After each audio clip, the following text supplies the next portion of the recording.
इय्याक नअबुदु व इय्याक नस्तईन। जनाब गवर्नर साहब, चीफ मिनिस्टर साहब, मिनिस्टर्स, ख्वातीन व हज़रात, सबसे पहले तो मैं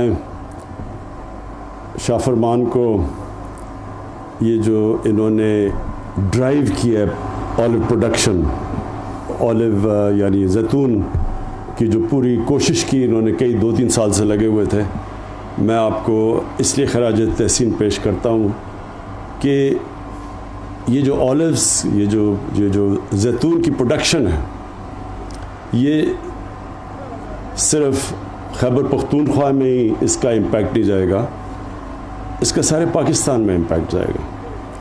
तो पहले तो मैं आप सबके सामने जो पाकिस्तान के मेन चैलेंजेस हैं वो रखूं। सबसे बड़ा पाकिस्तान का चैलेंज फूड सिक्योरिटी। हम एक वक्त था कि गंदम एक्सपोर्ट करते थे। ये पिछले 2 साल में पहले हमने कोई 30 लाख टन इंपोर्ट की, इस साल 40 लाख टन गंदम हमने इंपोर्ट की, और उसी तरह चीनी का भी हमें इस बार इंपोर्ट करनी पड़ी। पहले से ही हम एडिबल ऑयल्स, जो घी, पाम ऑयल, हम वो इंपोर्ट करते हैं।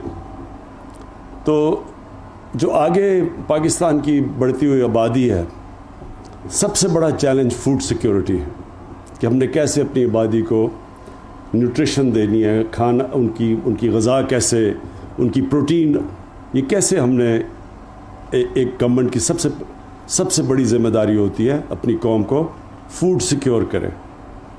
उसके लिए खाने पीने की इतनी हम चीज़ें दें कि लोगों की ज़िंदगियाँ हम बेहतर कर सकें। दूसरा, हमारे पास मसला है फॉरेन एक्सचेंज का, फॉरेन एक्सचेंज रिज़र्व्स। हम जो दुनिया से इंपोर्ट करते हैं और जो हम दुनिया को एक्सपोर्ट करते हैं, उसमें बहुत फ़र्क है। अब कम हो गया, लेकिन जब हमें गवर्नमेंट मिली थी तो पाकिस्तान की तारीख का सबसे बड़ा ख़सारा था। हम 60 अरब डॉलर की तकरीबन इंपोर्ट्स करते थे और सिर्फ 20 अरब डॉलर की एक्सपोर्ट करते थे। तो अभी हमारी एक्सपोर्ट्स बढ़ी हैं, हमने इंपोर्ट्स अपनी कम की हैं, लेकिन ये भी आगे बहुत बड़ा हमारे लिए चैलेंज है। हमारा तीसरा चैलेंज क्लाइमेट चेंज।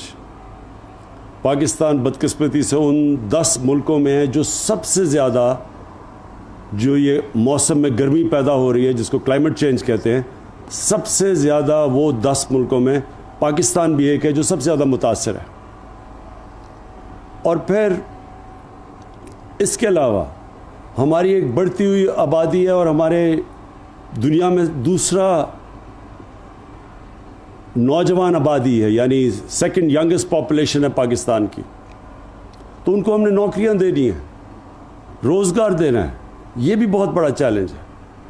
और फिर शहरों के अंदर हमारे बड़ी तेज़ी से पोल्यूशन बढ़ रही है, आलूदगी, तो ये भी चैलेंज है। तो ये जो हम अपने 10 अरब दरख्त, 10 बिलियन ट्री सुनामी, इसका क्या, सबसे पहले इसका मकसद ये है कि जो आने वाली आगे हमारी नस्लों को सब ख़तरा क्लाइमेट चेंज से है, इससे ये जो हम 10 अरब दरख्त लगाने का हमारा चैलेंज है, इससे हम अपनी आने वाली नस्लों की हिफाजत कर रहे हैं। हम उनकी फ्यूचर को प्रोटेक्ट कर रहे हैं, अपने बच्चों की फ्यूचर प्रोटेक्ट कर रहे हैं, ये सारे मुल्क में दरख्त लगाने के लिए। तो जितने भी हमारे जिनके बच्चे हैं उनको इसलिए शिरकत करनी चाहिए अपने बच्चों के लिए, जो नौजवान हमारे हैं उनको अपनी मुस्तकबिल के लिए इस 10 अरब tree tsunami, 10 billion tree tsunami में शिरकत करनी चाहिए। ये आगे मुल्क की, ये सारी दुनिया में क्लाइमेट चेंज बहुत बड़ा इशू बन गया, लेकिन हमारा मुल्क क्योंकि ज़्यादा वनरेबल है, ज़्यादा ख़तरा है, इसलिए इसमें सबको शिरकत करनी चाहिए। तो ये जो आज हम ये ऑलिव प्लांटेशंस की, ये जो जैतून के दरख्तों की हम पूरा ये आज प्लांटेशन कर रहे हैं इतने बड़े इलाके के अंदर, इसका एक तो ये मकसद है कि हम अपने मुल्क में शजरकारी कर रहे हैं। दूसरा मकसद कि जो जैतून है یہ اس سے فورن ایکسچینج آ سکتا ہے. جس پیمانے پہ ہم یہاں زیتون کے درخت لگانے جا رہے ہیں, تو بجائے پاکستان اس وقت اپنا قیمتی ڈالرز اپنے خرچ کرے باہر سے ایڈیبل آئلز امپورٹ کرنے کے لیے, اگر ہم کامیابی سے یہ پوری طرح جو اب ہمارا پلان ہے سارے پاکستان اس علاقے میں جدھر زیتون لگ سکتا ہے اور خیبر پختونخوا کے اکثر علاقوں میں لگ سکتا ہے. یہ جو دریائے سندھ ہے اس کا جو رائٹ بینک ہے سارا سلیمان رینج تک اوپر قبائلی علاقہ, یہ سب سے بہترین علاقہ ہے زیتون کے درختوں کے لیے. اور وہ علاقے بھی ایسے ہیں کہ اور کچھ زیادہ اگ بھی نہیں سکتا وہاں. وہ جو سارا سلیمان کے جو پہاڑ ہیں وزیرستان کے اندر جو میں خود دیکھے ہوئے, ادھر اور زیادہ چیزیں اگ نہیں سکتی. تو زیتون کے لیے وہ سب سے بہترین علاقے ہیں. تو یہ سارا بلوچستان تک نیچے بیلٹ جو ہے, یہ سارے علاقے کے اندر جدھر اور کوئی چیز اگ نہیں سکتی وہاں زیتون کے لیے وہ بہترین علاقے ہیں. تو یہ جو ہمارا یہ جب ہم یہ جو کر رہے ہیں آج ہم نے شروع کیا ہے, اور یہ سارے پختونخوا کے اندر اور ابھی پنجاب کے کئی علاقوں میں اور بلوچستان میں بھی یہ جو کر رہے ہیں, اس سے پہلے تو ان علاقوں میں جدھر کچھ اگ نہیں سکتا ادھر وہ درخت اگے گا جو اگلے 100 سال تک, یعنی اس کی بڑی لمبی عمر ہوتی ہے زیتون کے درخت کی. تو یہ ہمیشہ کے لیے ہمارے آنے والی نسلوں کے لیے یہ ایک ایسی چیز بن جائے گی, کیونکہ اس کا زیتون تو دنیا میں ہم ایکسپورٹ بھی کر سکتے ہیں, اس کے بڑے فائدے بھی ہیں. یہ بہترین کوکنگ آئل ہے, اس کے قرآن شریف میں اس کا ذکر ہے زیتون کا. تو اس کے وہ فائدے ہیں جو کہ ابھی تک ہمارا اللہ نے ہمیں اتنی نعمتیں دی, اس ملک میں اتنی 12 موسم دیے, لیکن ہم نے فائدہ نہیں ان کا اٹھایا. تو یہ اس کا اگلا سٹیپ ہے. پھر روزگار, یہ جو شاہ فرمان نے بات کی, ان علاقے میں ہم نوجوانوں کو ان کے ساتھ مل کے روزگار دے سکتے ہیں. ہم یہ جو اس کی پروسیس کے اندر بڑے نوجوانوں کو نوکریاں مل سکتی ہیں. یہ جو علاقے ہیں زیتون کے, انہی نوجوانوں کو ہم ان کے ساتھ بزنس بھی ماڈل کر سکتے ہیں, ان کو نگہبان بنا سکتے ہیں. جس طرح کے بلین ٹری سونامی میں ان علاقوں سے ہم لوگوں کو لیتے ہیں, وہ پہلے اسی علاقے کے ہوتے ہیں, پہاڑی علاقے کے, پھر وہ اپنے درخت بھی بچاتے ہیں, ان کو پیسے بھی ملتے ہیں, نرسریز بھی اگاتے ہیں. تو اس سے ایک روزگار کا سسٹم بن جائے گا نوجوانوں کے لیے. اور جو ہمارے لیے بڑا امپورٹنٹ ہے کہ ہمارا ڈالر بچیں گے, ہم اس کو ایکسپورٹ کریں گے. ہم بجائے ایڈیبل آئل امپورٹ کرنے کے ہم بلکہ ایکسپورٹ کر سکتے ہیں. ہم تو جو ہم نے یہ پوٹینشیل دیکھا پاکستان کا, اسپین میں بہت زیادہ وہ زیتون کا تیل ایکسپورٹ کرتے ہیں, تو ہمارا تو اسپین سے بھی زیادہ پوٹینشیل ہے. ہم تو دنیا کے ٹاپ ایکسپورٹر بن سکتے ہیں زیتون کا.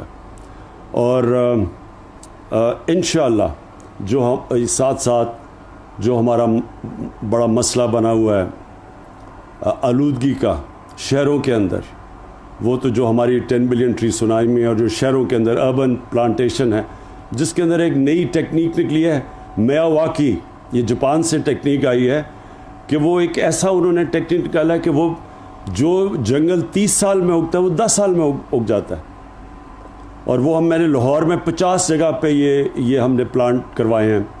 یہ جو میاواکی فارسٹ ہے, یہ میں چاہتا ہوں آپ کاظم اپنے فارسٹ ڈپارٹمنٹ کے ساتھ مل کے اربن پلانٹیشن میں پشاور میں کریں خاص طور پہ, کیونکہ پشاور میں بہت آلودگی پھیل گئی ہے. پولوشن جو میں لیولز پڑھ رہا تھا پولوشن کے پشاور میں, وہ بہت اوپر چلے گئے ہیں.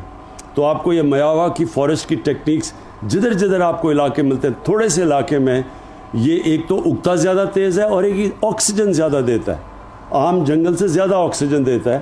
یہ بڑی سائنٹیفکلی جاپان کے اندر انہوں نے یہ ڈیولپ کی ہوئی ہے ٹیکنیک.